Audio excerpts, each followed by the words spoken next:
Bueno, buenas tardes jóvenes, bienvenidos a la sesión número 23 de la unidad de aprendizaje física del movimiento aplicada. La clase de ayer me quedé con sus compañeros revisando este último ejercicio, que era un plano inclinado sin fricción y un plano inclinado con fricción.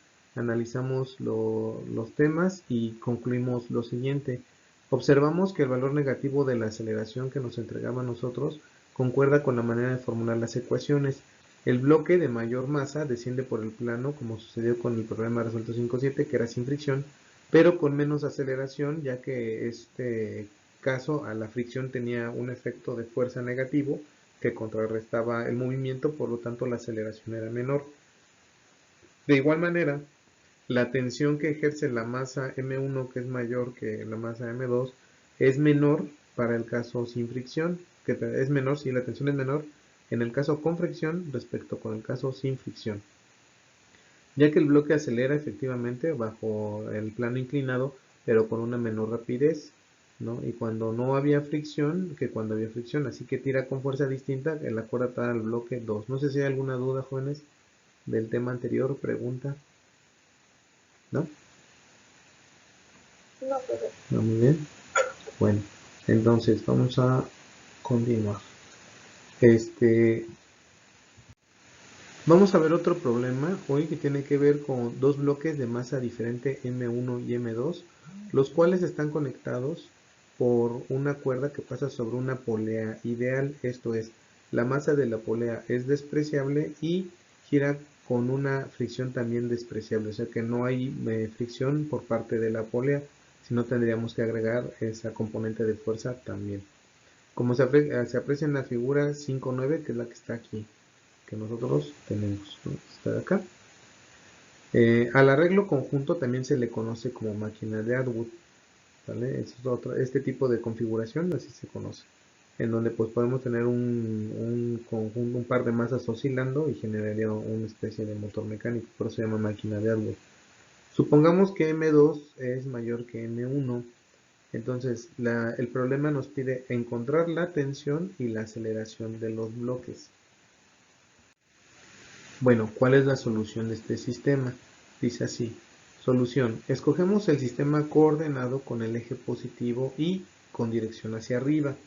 Solo hay que considerar los componentes Y de las fuerzas y Y de las aceleraciones, porque no hay movimientos en X. Los diagramas de cuerpo libre se muestran en la figura 5.9b, que aquí los tenemos. Recuerden que para una masa mayor, pues los vectores también son mayores, y para una masa menor, los vectores son menores. Aunque en este caso, que es del lado de las poleas, se percibe la misma tensión para ambos bloques, que es compartida a través de la polea. Para M1 la fuerza neta es T1 menos M1G, o sea, esta T1 que viene hacia acá, aquí, menos M1 que va en sentido negativo. Para M2, la tensión 2, la sumatoria de fuerzas en Y es igual a T2, que va igual hacia arriba, menos M2G, que es igual el peso de la masa. Al aplicar la segunda ley de Newton en la dirección Y a ambos bloques, obtenemos que para el bloque 1 ya la ecuación quedaría T1 menos M1G es igual a M1 por aceleración 1 en Y. Y para el bloque 2 tenemos que T2 menos M2G es igual a M2 por aceleración 2 en Y. ¿Dudas con las ecuaciones, jóvenes? ¿Preguntas?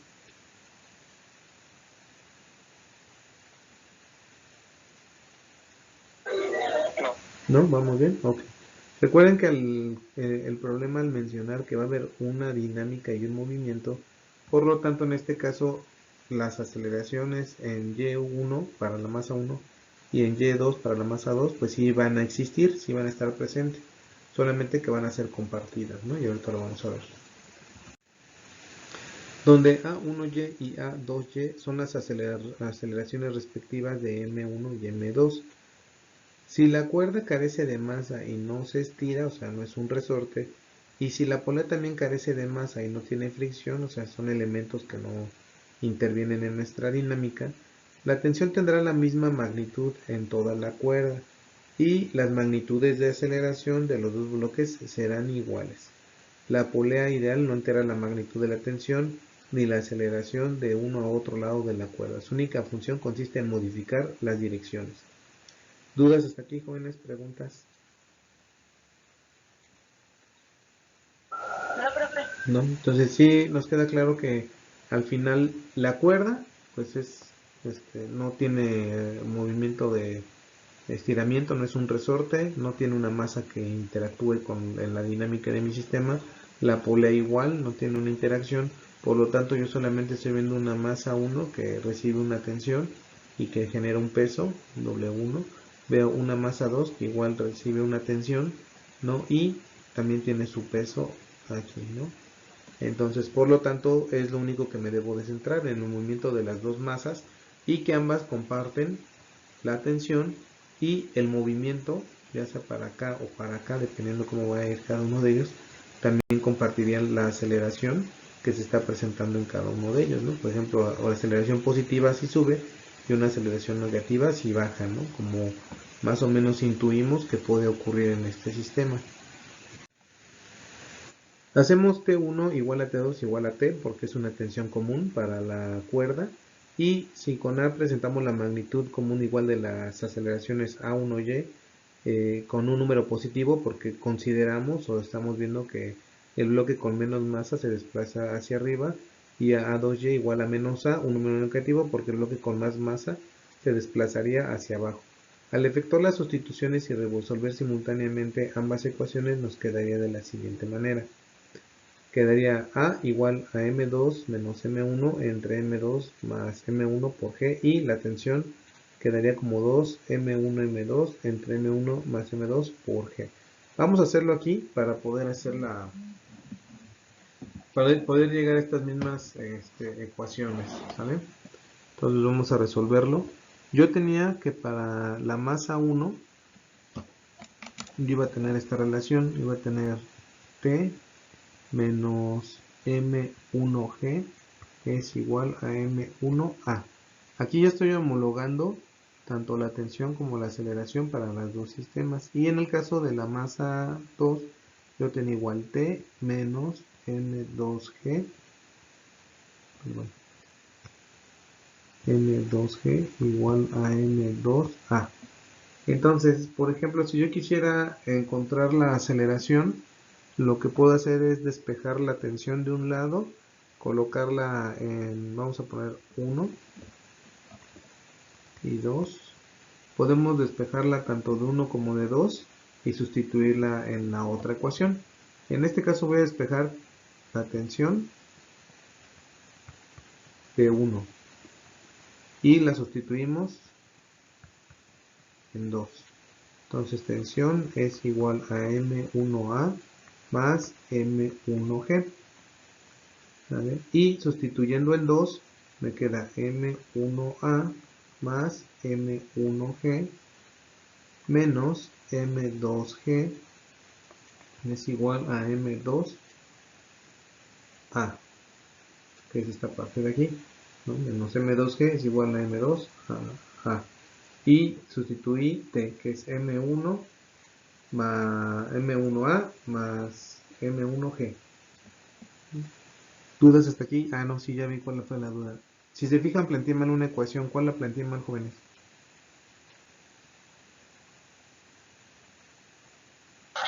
¿La segunda? Sí, correcto. ¿Sale? Porque ya habíamos acordado que la dinámica era menos M2A. ¿Sí se acuerdan? Sí. ¿Sale? Sí. Porque habíamos quedado que la masa 2 iba a tener mayor masa, iba a jalar a la masa 1, por lo tanto la aceleración iba a ser negativa. Y bueno, ya de aquí lo único que me toca es reagrupar y despejar las aceleraciones. Esta masa 2 pasaría del otro lado, negativo pasaría a positivo, me quedaría masa 1A más masa 2A es igual a M2 por G, ay que feo, M2 por G menos M1G. ¿Sí queda claro por qué? Cambian de signos. Sí. Muy bien, muy bien. Sí. Entonces ya solamente factorizo, ¿no? De los dos me queda que es A por M1 más M2 es igual a M2 menos M1 por G. Y finalmente, despejando la aceleración, me queda esta expresión de acá. ¿Vale? Aceleración es igual a M2 menos M1 entre M1 más M2 multiplicado por la gravedad, que sería despejar este término de acá para acá, y llegaríamos a esta definición. ¿Vale? ¿Dudas hasta aquí, jóvenes? ¿Preguntas?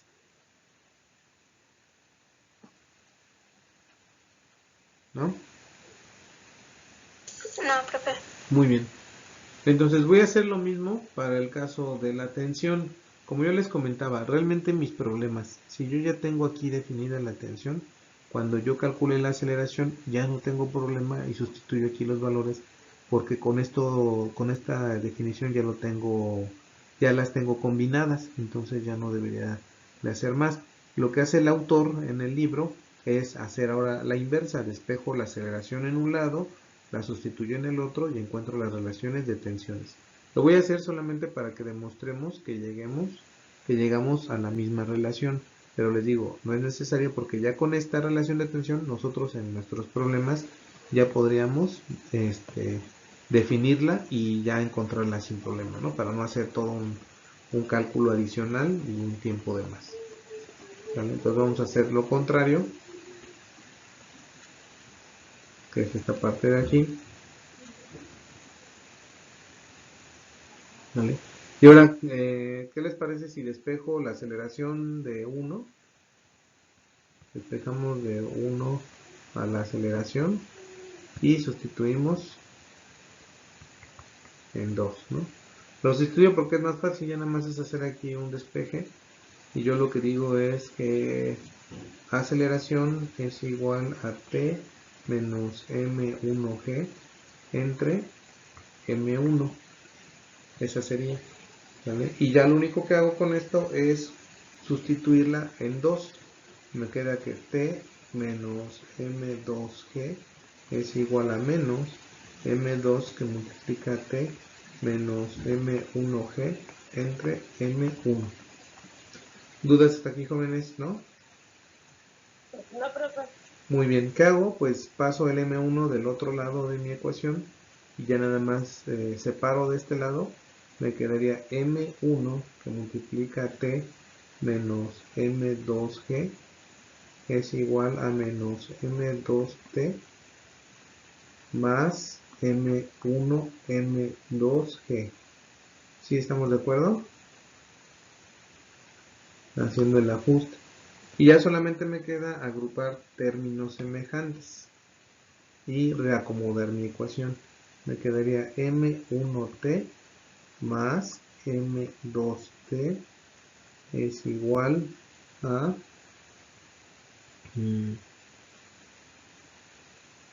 M1 M2G más M1 M2G. ¿Sí queda claro por qué, jóvenes?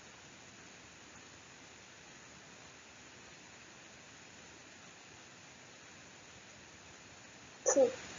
Recuerden, este M1 lo multipliqué por T, está aquí, y luego este M1 lo multipliqué por este menos M2G, pero como está de este lado va a pasar del otro lado positivo, que sería este M1 más M2G, y del otro lado yo tengo más M1 más M2G.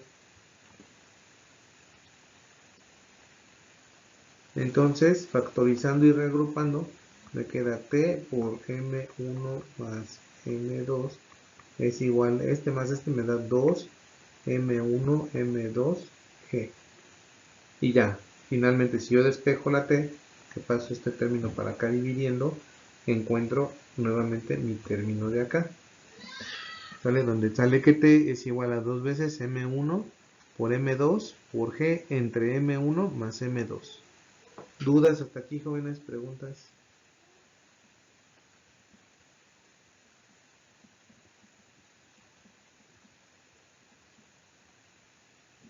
No, ¿No? profe. Entonces nos queda que T es igual a 2 M1 M2 entre M1 más M2 por G. y que es la misma expresión a la que llega el autor. Les digo, tengan en cuenta que esto nada más ocurre porque el autor pues quiere que se haga esa demostración, pero no es necesario. Para los problemas que ustedes vayan a resolver no hay que hacer toda esa demostración. Solamente con que encuentren la aceleración, la sustituyen en la ecuación de la tensión donde lo despejaron y ya con eso tienen las magnitudes. Bueno, ahora veamos lo que sucede en los casos límite cuando M1 es igual a 0 y cuando M2 es igual a 0 y gravedad es igual a 0 y cuando M1 es igual a M2. Nótese que la tensión va a ser menor que M1G y, perdón, la tensión va a ser mayor que M1G y va a ser menor que M2G, ¿vale? Para el caso regular, ¿no? Ahí dice, asegúrese de entender por qué esto debe ser verdadero. Si el sistema acelera, la tensión de la cuerda no será igual al peso de ninguno de los bloques. ¿Por qué, jóvenes?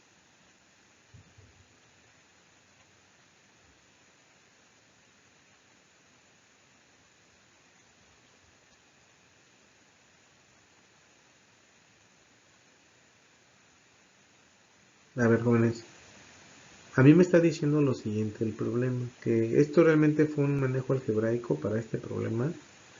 Me dice lo siguiente, hay que identificar qué ocurre primero en los extremos del problema. Si recuerdan en los videos anteriores, yo por lo regular les decía a los compañeros les he dicho, hay que tener mucho cuidado con solamente ir a colocar números en las fórmulas para ver qué ocurre. ¿Por qué? Porque pues una cosa es que nosotros ya estamos como condicionados o mecanizados a solamente tener un número, tener una fórmula, sustituir el número, encontrar el resultado y ver qué pasa, ¿no? Y posiblemente numéricamente esté bien, pero el problema antes de llevar a cabo esa parte de sustitución numérica en el modelo matemático es comprender qué está pasando con el fenómeno. Recuerden que la física es una área donde nosotros lo que hacemos es generar un modelo matemático para describir un fenómeno físico. Pero cualquier fenómeno físico pues tiene limitantes, que hay ocasiones en las que el modelo ya no describe completamente bien qué es eso. Una pregunta, creo que ustedes llevan algo que se llama taller de programación, ¿cierto? Sí. Muy bien, ahí están viendo algo de bases de datos.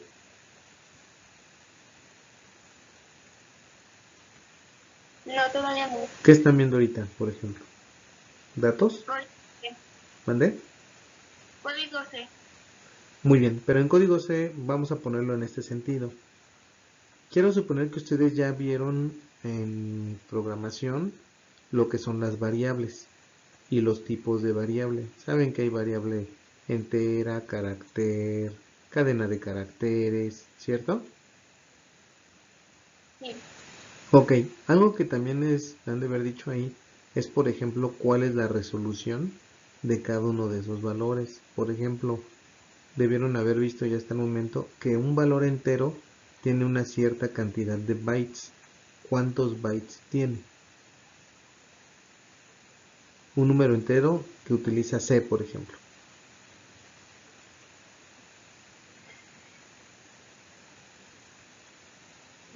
A ver, jóvenes.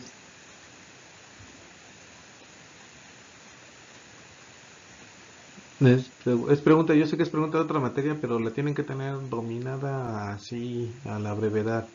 Se supone que ustedes son nativos digitales, o sea, que nosotros somos unos profesores arcaicos, analógicos, que pues no sabemos nada de la computación digital. Bueno, no es cierto, yo desde los 15 años ando con las computadoras, ¿no?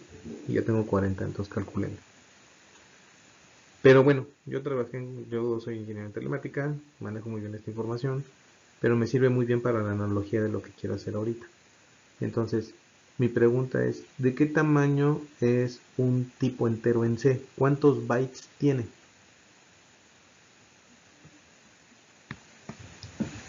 Usen sus celulares, entren a Google y díganme cuántos bytes tiene el tipo entero, por favor, en C.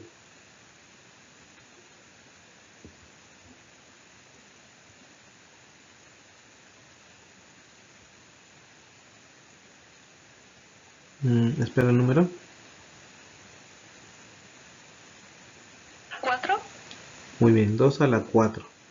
Me imagino que es un poco más pequeño, se me hace que ese es el long int, pero bueno, supongamos que tiene 4. ¿Cuántos bits tiene un byte? 8. 8. Entonces, si dice que un número entero tiene 4 bytes, tiene 32 bits, ¿cierto? Sí. Entonces, ¿me podrían decir cuánto es 2 a la 32, por favor?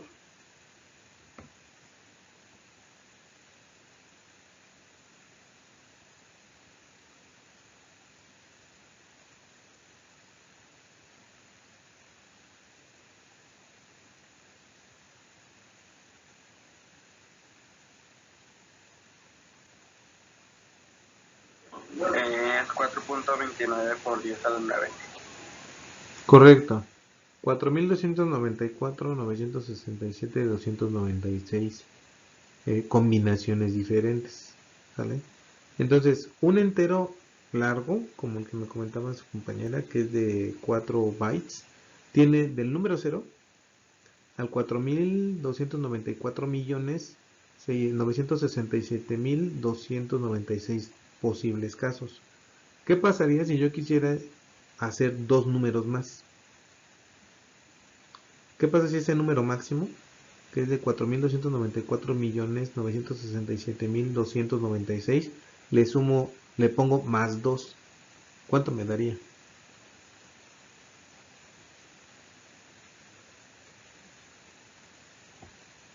Mira, observen aquí, fíjense.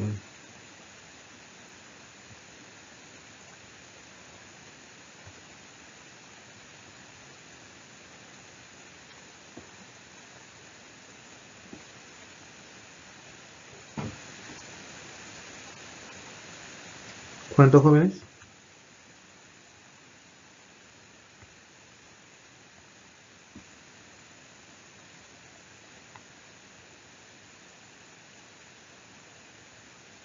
Otro número grande.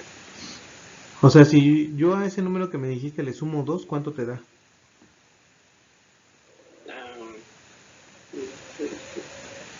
4. Joder, los últimos tres dígitos son 296. ¿Cuánto sería si le sumo 2? 298. 298. Tu computadora no te va a decir 298, tu computadora te va a decir que es 1. Porque lo que hace la computadora es que solamente permite hasta 2096, hasta 296. Ya después te va a decir, no sabes qué, ese número yo no lo tengo guardado, entonces te voy a mandar a los otros dos primeros, que sería el 0 y el 1. Entonces donde se detendría tu suma sería en 1. Eso que les comento ahorita, jóvenes, lo quiero como decir, porque pues los modelos matemáticos y todo eso tienen ciertas restricciones y ciertos valores donde a veces ya no operan. Para nuestro problema en particular de esta polea, me está indicando a mí que la tensión que yo obtenga o que yo calcule de la interacción de estas dos masas va a ser mayor que el peso de la masa 1, que es más pequeña y tiene lógica, pero va a ser menor que el peso de la masa 2, que también tiene lógica. ¿Vale? ¿Por qué va a ser mayor que el peso de la masa 1? Porque nosotros ya establecimos que la masa 2 va forzosamente a hacer que descienda el sistema. O sea, va a bajar la masa 2, pero por lo tanto va a subir la masa 1. ¿Qué quiere decir eso? Que la tensión tiene que tener la capacidad de levantar la masa 1, de subirla, por eso es mayor, ¿no? Y la tensión va a ser menor al peso de la masa 2 porque va a moverse en sentido negativo la masa 2, o sea, va a descender. Por lo tanto, va a vencer la tensión que está sintiendo la masa 1 para que sea ella la que predomine en la dinámica. ¿Sí queda más o menos claro, jóvenes? Sí. Sí. Muy bien. Bueno, con ese problema de las poleas, nosotros concluiríamos el, el tema de esta parte de aplicaciones de las leyes de Newton y la parte de poleas, movimiento y dinámica. Y vamos a ver hoy lo que se conoce como el movimiento circular y fuerza centrípeta. Nosotros hemos visto en diferentes escenarios y en diferentes situaciones que hay movimientos circulares, ¿no? Que representan una trayectoria circular. Por ejemplo, yo aquí pongo un niño que tiene atado una cuerda a un avión y está haciendo girar ese avión en círculos. Dice, este objeto tiene una trayectoria circular. El objeto demora el mismo tiempo en hacer cada revolución, gira con la misma velocidad angular omega.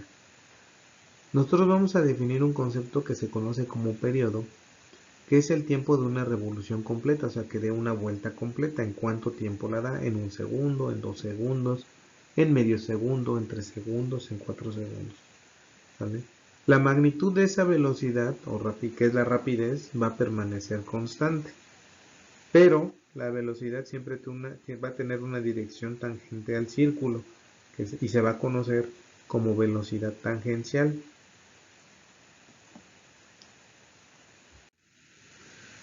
Por ejemplo, si yo viera por encima de ese avión el movimiento de una partícula en un movimiento circular, yo voy a encontrar varias características que se van a presentar en ese movimiento. Primero, voy a encontrar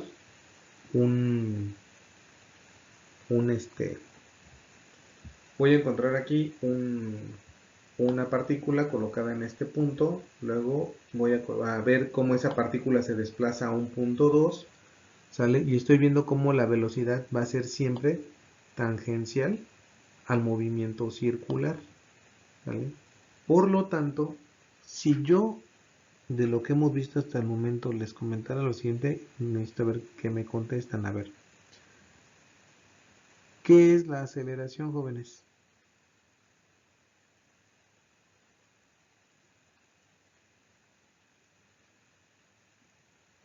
El cambio de velocidad respecto de la posición, no, del Sí, tiempo. no, bueno, sí, es una variación del tiempo, pero del cambio de la posición respecto al tiempo. Esa es la velocidad, ¿correcto? Bueno, no es cierto, la aceleración es el cambio de velocidad respecto al tiempo, ¿vale? Pero tengan en cuenta que cuando yo calculo la aceleración, estoy diciendo que es un cambio de velocidad. Y cuando tengo un cambio en la velocidad, tengo un cambio en la posición. Entonces, mi pregunta aquí es, respecto a la partícula 1, de la partícula 1, ¿es la misma posición que la partícula 2?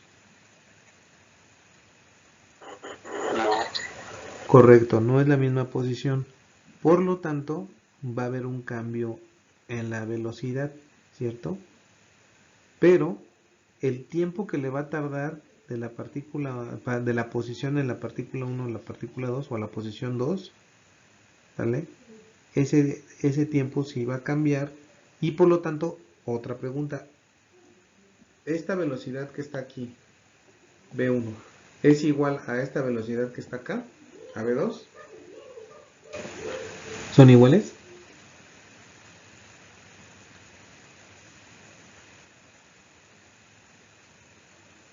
No. Correcto, vamos muy bien. Entonces, ¿qué quiere decir si esas velocidades no son iguales? Pues que sí hay una aceleración. Efectivamente, que hay una aceleración en el movimiento circular. Independientemente de que a mí me comenta la definición de movimiento circular, que la velocidad permanece constante. ¿Eso qué quiere decir? Que al menos los tiempos que a mí me va a tomar que la partícula haga círculos en el mismo, respecto al mismo eje, van a ser los mismos, o sea, va a tardar 1 segundo, 2 segundos, 3 segundos así, pero cada segundo va a ser una vuelta completa. Entonces esos periodos de vueltas completas se van a mantener constantes. Por lo tanto, la velocidad tangencial va a ser constante, pero al tener un cambio de velocidad de una posición respecto a otra, invariablemente va a haber una aceleración. ¿Sí me expliqué o sí quedó claro, jóvenes, o más o menos? Sí, quedó claro. ¿Sí? Si no, hagan el experimento, o sea, tomen una cuerda, amarren una pelota o un carrito o un avión, así como un niño. Puede ser una cuerda de estambre, así pequeñita, y háganlo girar. Y en su mano van a sentir forzosamente que hay una tensión que hace o evita que el cuerpo salga disparado, que es una tensión que ustedes hacen para controlarlo, ¿no? Controlar que el cuerpo no salga volando. Entonces, esa tensión que sienten, pues al tener una tensión, forzosamente van a tener una fuerza y por consecuencia quiere decir que hay una aceleración presente en esa tensión. Al tener forzosamente ese sentimiento, o bueno, esa sensación, no sentimiento, esa sensación de tensión, forzosamente están sintiendo una fuerza y por consecuencia debe de estar presente una aceleración y eso es lo que vamos a encontrar ahorita. La mayoría de los movimientos circulares que se trabajan se analizan con los grados, como aquí que dice que hay un cierto ángulo, ¿no? Que está en estos lados, ¿sale?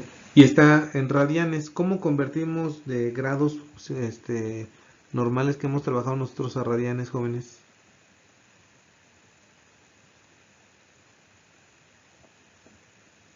Usando la equivalencia de que pi radianes es igual a 180 grados. Es correcto, o sea, solamente hacemos esa equivalencia.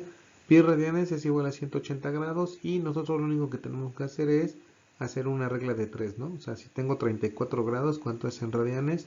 Pues 34 por pi entre 180, ¿no? Y ya encontramos los radianes correspondientes.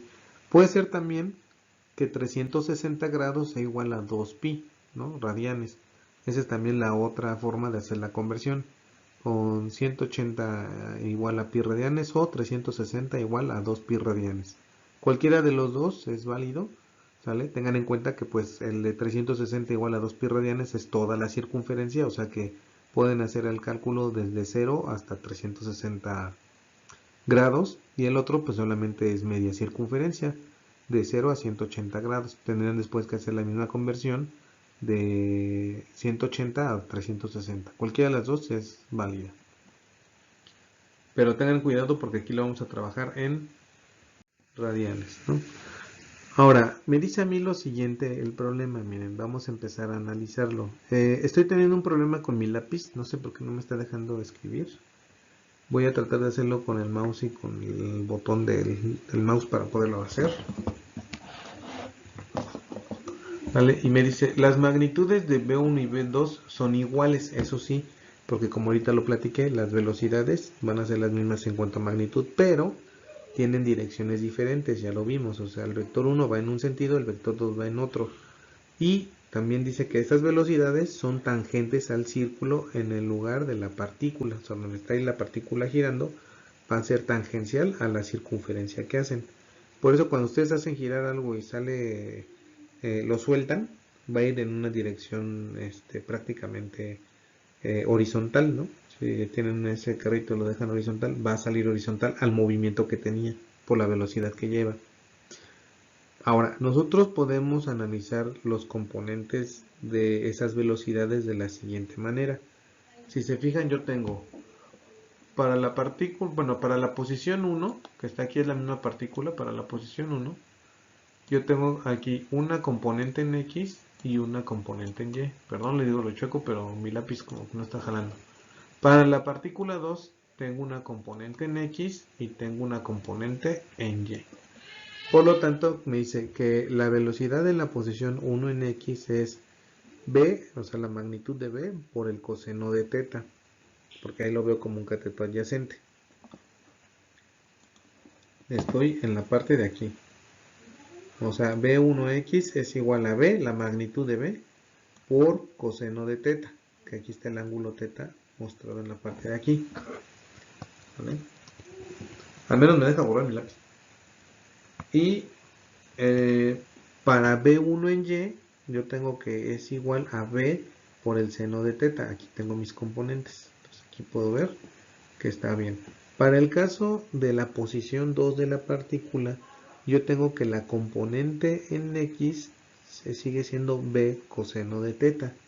pero la componente en y tiene una componente negativa en y, es menos b seno de teta.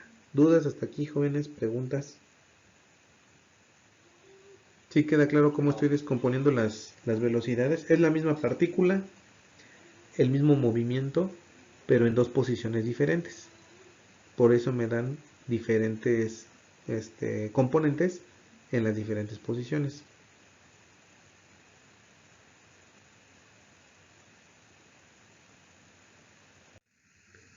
Muy bien, dice lo siguiente. A medida que la partícula se desplaza sobre el arco de P1 a P2, que es lo que estábamos analizando, o sea, de la posición 1 a la posición 2, recorre una distancia de 2r teta, donde teta se mide en radianes, y si lo hace en un intervalo delta t, su rapidez v es igual a 2r teta entre delta t de tiempo. Por lo tanto, podemos expresar el intervalo así. Delta t es igual a 2r teta entre v, que es la velocidad. A ver. Como que son muchas cosas en poco tiempo, ¿no? Primero, jóvenes, yo tengo aquí entre la posición 1 y la posición 2, yo estoy generando esta trayectoria circular, ¿vale? Eso en circunferencia yo lo conozco como un arco, o sea, es un arco que estoy ahí. No un arco de la droga, no, sino arco, A-R-C-O, arco. Entonces, jóvenes, mi pregunta es, ¿cómo calculo yo esa trayectoria, ese arco? ¿Cómo se calcula un arco?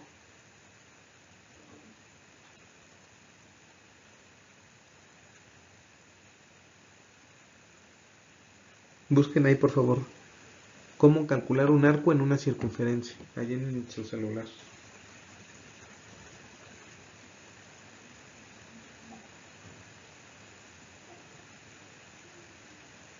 ¿Cuánto les da?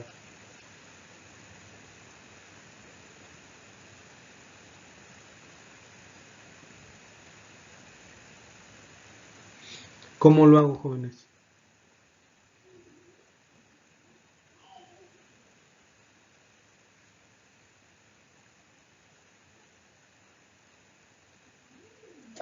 Profe, a mí me salió que es la longitud, que la longitud de arco es igual al radio de la circunferencia por el número de radianes del ángulo.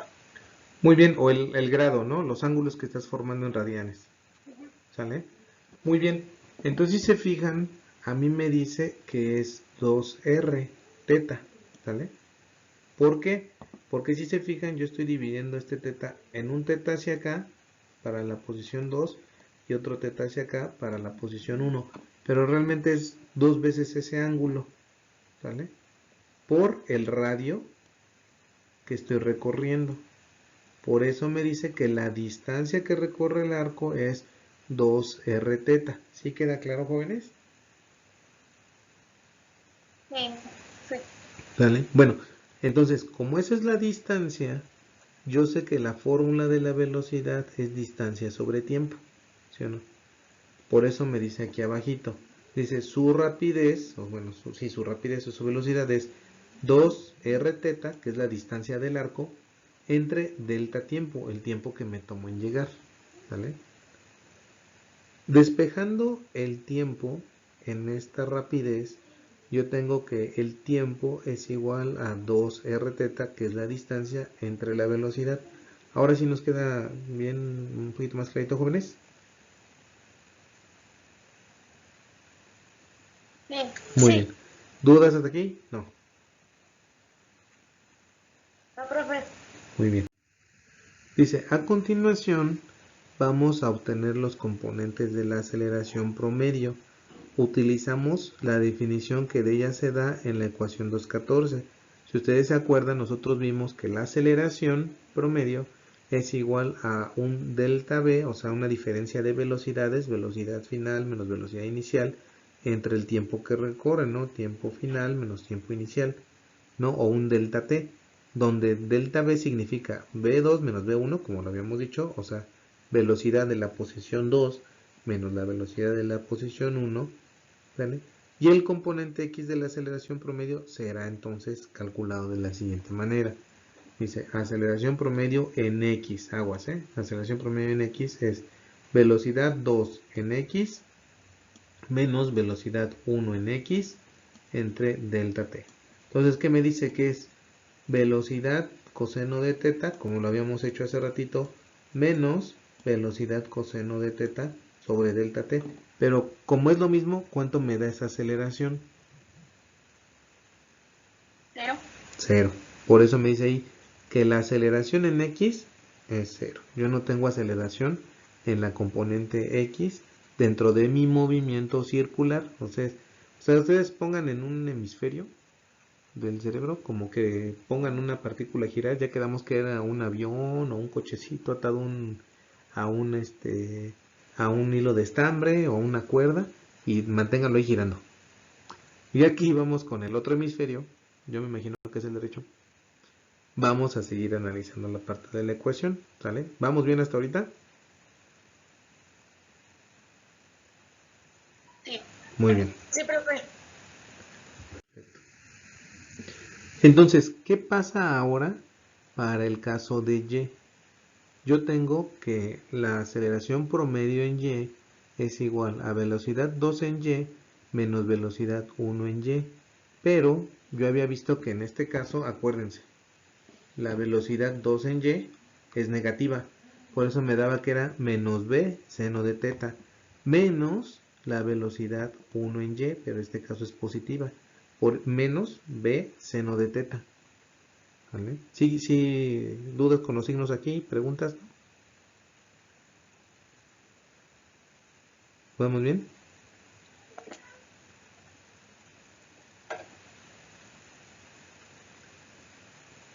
¿Vamos bien hasta el momento? ¿Por qué los signos me quedaron negativos? Sí. ¿Vale?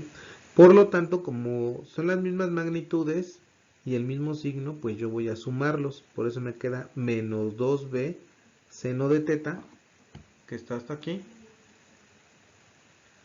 Y lo único que voy a hacer es sustituir el delta t, que el delta t yo había quedado que era 2r teta entre la rapidez, ¿sale? Cuando yo hago esa sustitución, la rapidez, bueno, la velocidad pasa a la parte del numerador y se vuelve cuadrado, o sea, multiplicaría b por b, me queda b cuadrada, me queda abajo r, entre los dos se cancelan, el 2 del b seno de teta, entre el 2r de teta se cancela el 2, se vuelve 1, y solamente me queda b menos b cuadrada entre r por seno de teta entre teta. ¿Estamos de acuerdo? ¿Sí lo vemos? Sí. Sí. Muy bien, ya reacomodando esta expresión. Recuerden, estamos encontrando una aceleración promedio en Y, que me lleva a esta relación final, que es la que tengo yo aquí. ¿Vale? Entonces, ¿dudas hasta aquí, jóvenes? ¿Preguntas? ¿No? ¿Vamos bien? Sí, profe. Muy bien. Ahora, para yo poder analizar bien esta relación del seno de teta entre teta, ¿no? La otra, pues yo sé que son constantes porque el radio es constante la circunferencia, la velocidad ya sé que va a ser constante y me queda solamente analizar qué pasa con el ángulo, ¿sí? Si yo aplico límite cuando teta tiende a 0, a ver, vamos a hacerlo primero por sustitución normal. Nosotros sabemos que cuando aplicamos un límite a una expresión, en este caso vamos a aplicar límite cuando teta tiende a 0, ¿cuánto me queda ahí?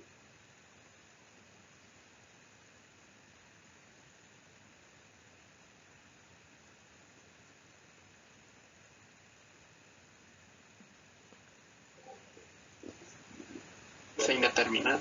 Exactamente, sin determina, ¿sale? ¿Por qué sin determina, jóvenes? Porque me queda seno de 0 entre 0 y cualquier cosa dividida entre 0 pues es una indeterminación, ¿sale? Entonces, como queda indeterminado, yo tengo que valerme de las herramientas matemáticas para poder explicar cómo se da el ajuste o la cercanía de esto. Ya no lo puse aquí. Tiene que ir el anterior. Bueno, vamos a explicarlo aquí. A ver, jóvenes, hay dos formas de poderlo analizar, ¿sí? La primera, necesito que por favor vean ahí en internet algo que se conoce como series de Taylor. Pónganle así en el Google. Serie de Taylor de la función seno de x, así tal cual. Taylor se escribe T-A-Y-L-O-R, Taylor.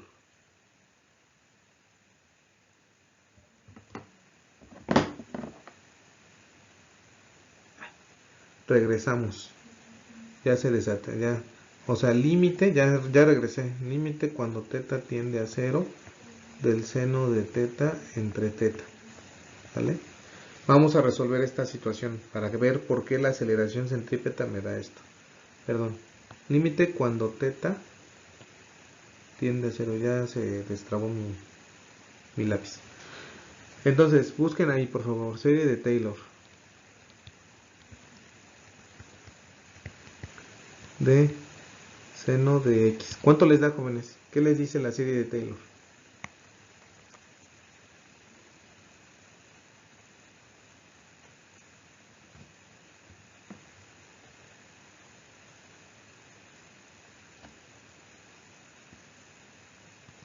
Seno de x, ¿a qué es igual?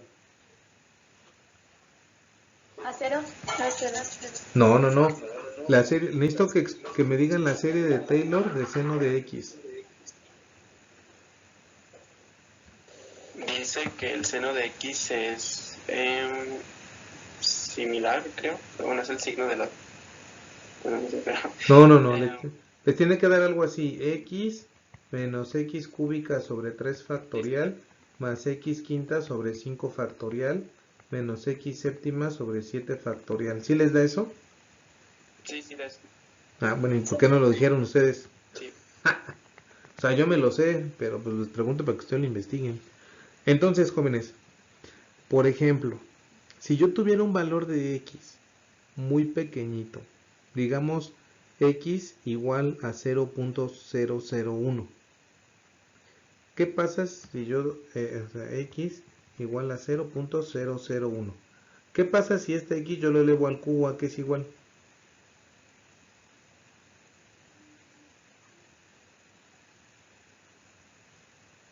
Uno por 10 a la menos 9. Y si la elevo a la quinta, 1 por 10 a la quinta. 1 por 10 a la menos 15 se va reduciendo cada vez más. ¿Están de acuerdo que se hace prácticamente cero? ¿No? Entonces, estos términos prácticamente se vuelven cero, ¿cierto?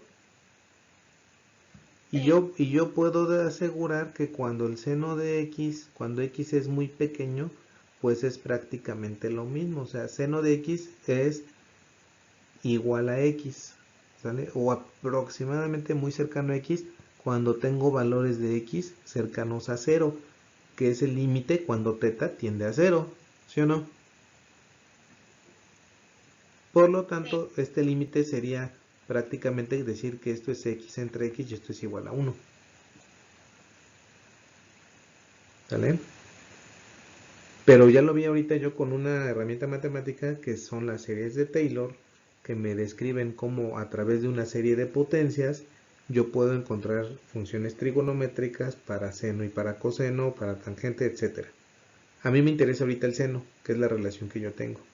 Entonces aquí yo ya puedo encontrar esta parte de aquí. Como yo ya pude decir matemáticamente que el seno de x es igual a x cuando x es muy pequeño, y realmente el límite cuando tiende a 0 es pues prácticamente eso, la misma consideración, yo puedo decir que el límite cuando el seno de teta entre teta es igual a 1 por esta asimilación. La otra opción, jóvenes, es aplicar una herramienta matemática en límites que se conoce como regla del L'Hopital. ¿Cuál es la regla del L'Hopital, jóvenes? Esto es que llevar un cálculo.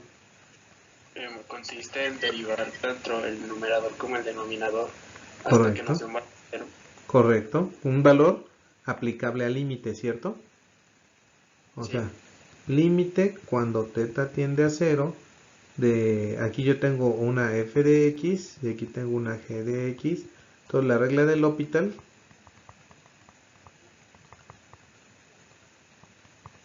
me dice que eso es congruente cuando yo aplico el límite cuando θ tiende a 0 de f' de x, f' de x entre g' de x, ¿cierto?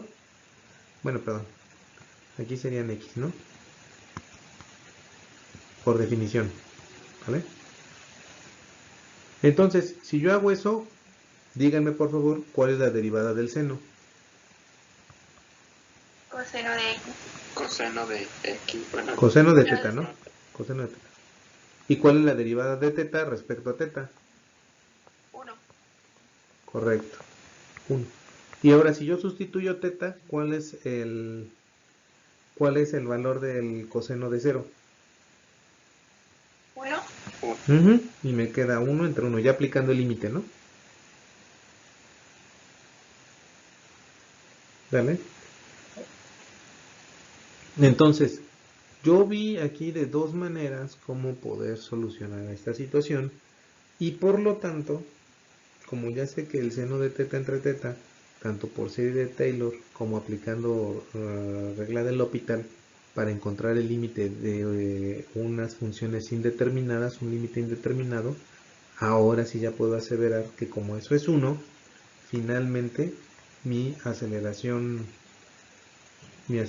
perdón, iba a borrar. Mi aceleración centrípeta solamente va a estar relacionada con dos cosas, con la velocidad constante al cuadrado respecto al radio que yo genere. Entonces mi pregunta es, imaginándonos todavía que tenemos el avioncito o el cochecito o la pelotita girando, ¿qué pasa cuando nosotros alejamos más el radio y cuando acercamos más el radio? ¿Qué pasaría con el radio?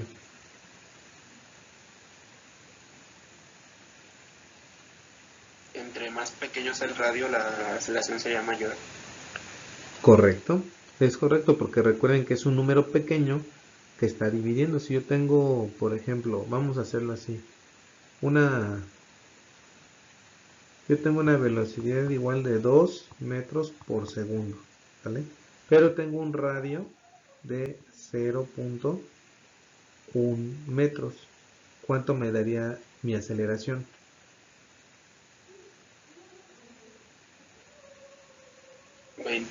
metros.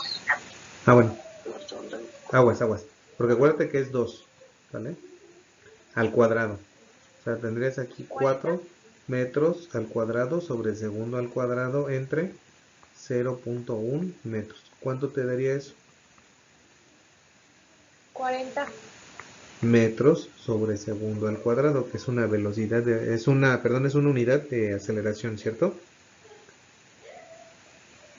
¿Vale?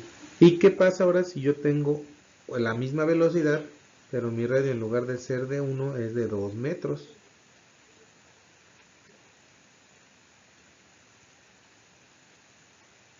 ¿Cuánto sería mi aceleración? 2. 4 metros cuadrados sobre segundo al cuadrado entre 2 metros. 2 metros sobre segundo al cuadrado. ¿Vieron solamente con aumentarle 1.5 metros? O sea, físicamente no se le aumentó mucho, ¿cierto? O sea, nosotros pues 1,5 metros de una cuerda pues no es mucho lo que vemos prácticamente. Y vemos cómo la aceleración baja bastante, ¿no? 2 metros. Y cuando lo tengo prácticamente a 10 centímetros, tengo una aceleración de 40 metros por segundo al cuadrado, que es muy alta, ¿no?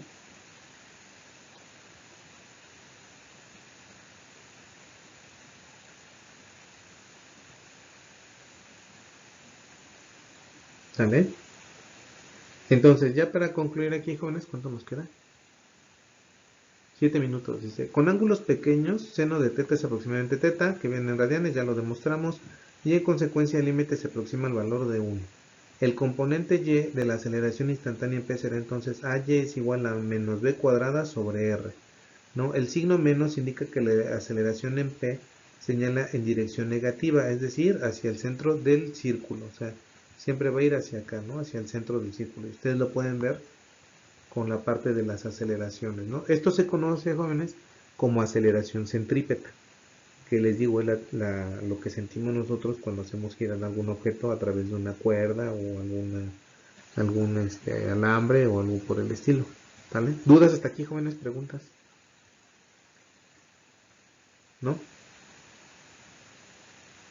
No, profe. Muy bien. Bueno, ya para concluir esta unidad, con esto cerramos la unidad 4. Hasta aquí llega el segundo departamental, jóvenes.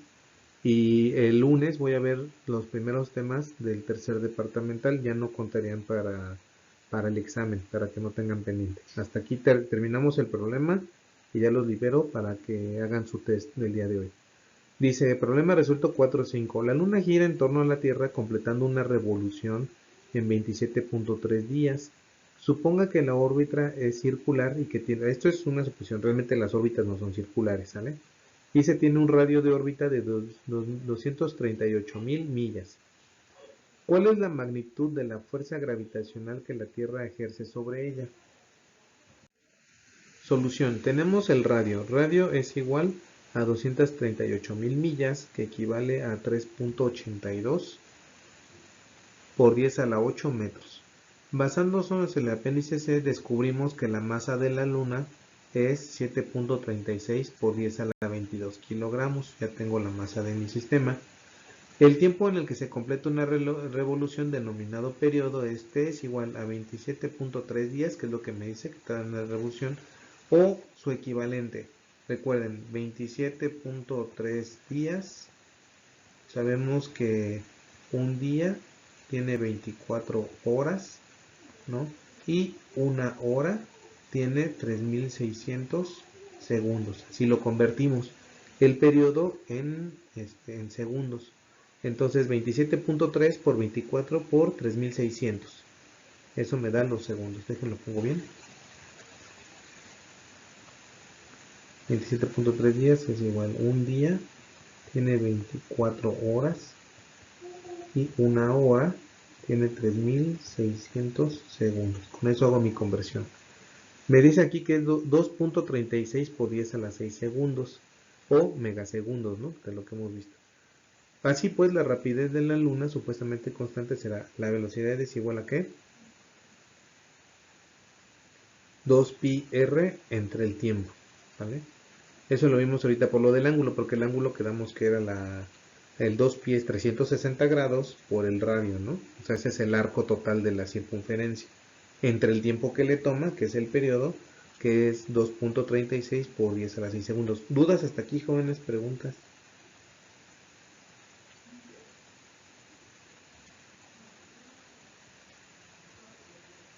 ¿No? No. Ok. Me da una velocidad de 1018 metros sobre segundo. ¿Es correcto, jóvenes?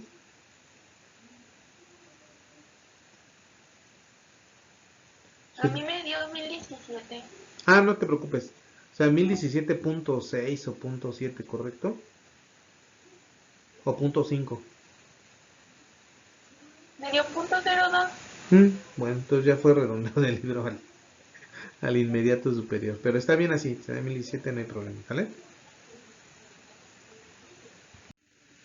Entonces, para encontrar la fuerza centrípeta que proviene de la fuerza gravitacional que la fuerza gravitacional de la Tierra ejerce sobre la Luna, lo único que tengo que hacer es que yo tengo mi aceleración centrípeta. ¿Cuánto quedamos que era?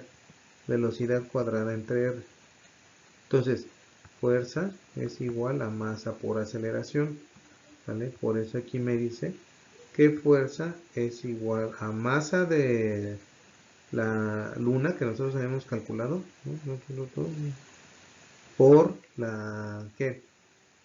Por la aceleración centrípeta. Esto es igual a 7.36 por 10 a la 22 kilogramos por 1017, vamos a poner 1017 como lo tiene su compañera, metros sobre segundo al cuadrado entre el radio, que es 3.82 por 10 a la 8 metros. ¿Cuánto les da eso, jóvenes?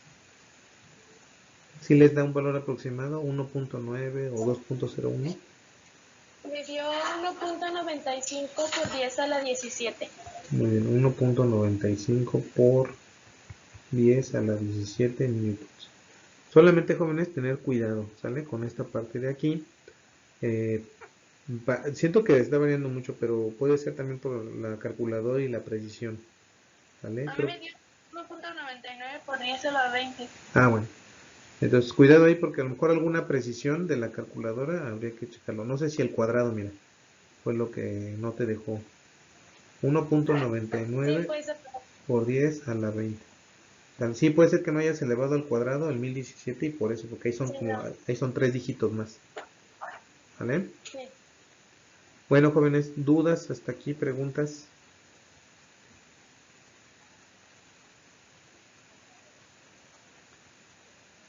¿Todo bien?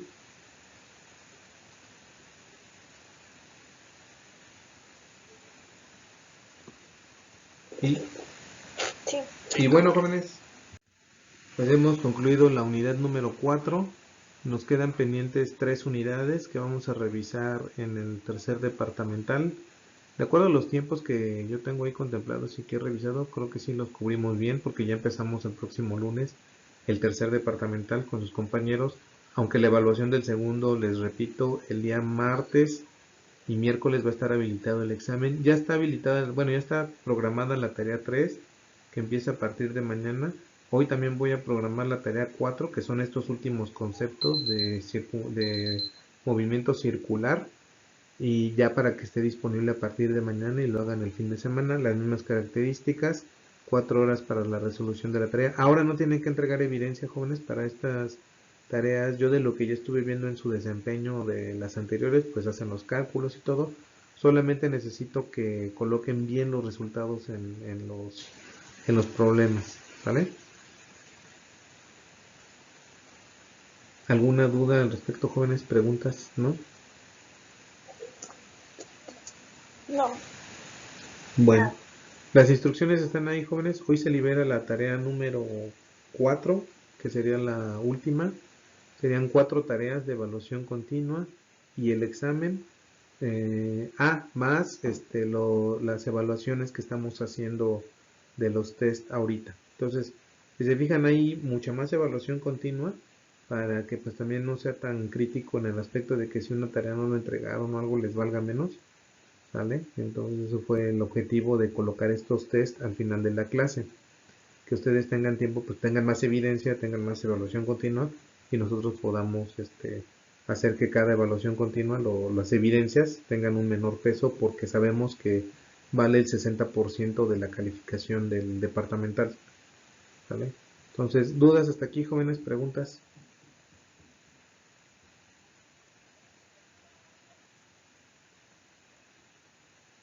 Profe, pero el examen sí vamos a subir la evidencia, ¿verdad? Sí, en el examen sí se sube la evidencia, en la tarea no hay problema. Ok, De gracias. hecho, en la tarea como quedé con ustedes, con sus compañeros que me habían hecho la observación, en la tarea ya viene, una vez que terminas el ejercicio, te sale inmediatamente la solución de cómo resolverlo, ahí viene la explicación. Por eso ya no estoy pidiendo la evidencia, porque ya ahí ustedes van a ver qué era lo que tienen que haber entregado o colocado. No se les olvide las unidades, son muy importantes. ¿Vale? Sí, profe, gracias. Bueno, pues bueno, jóvenes, sería todo de mi parte, si no hay alguna otra duda.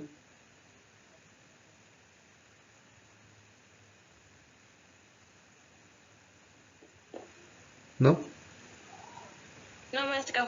Bueno, jóvenes, pues les agradezco mucho su asistencia. Por favor, procedan a responder el test del día de hoy que está relacionado con estos ejercicios y está disponible hasta las 2:30. ¿Vale? Gracias, profe. Gracias a ustedes, cuídense mucho, que estén muy bien. Buen fin de semana. Nos vemos el Gracias, lunes con sus profe. compañeros. Hasta luego, gracias. Gracias, profe. Gracias a ustedes. Gracias. Gracias, profe. Lindo fin de semana. Igualmente, excelente fin de semana. Cuídense mucho.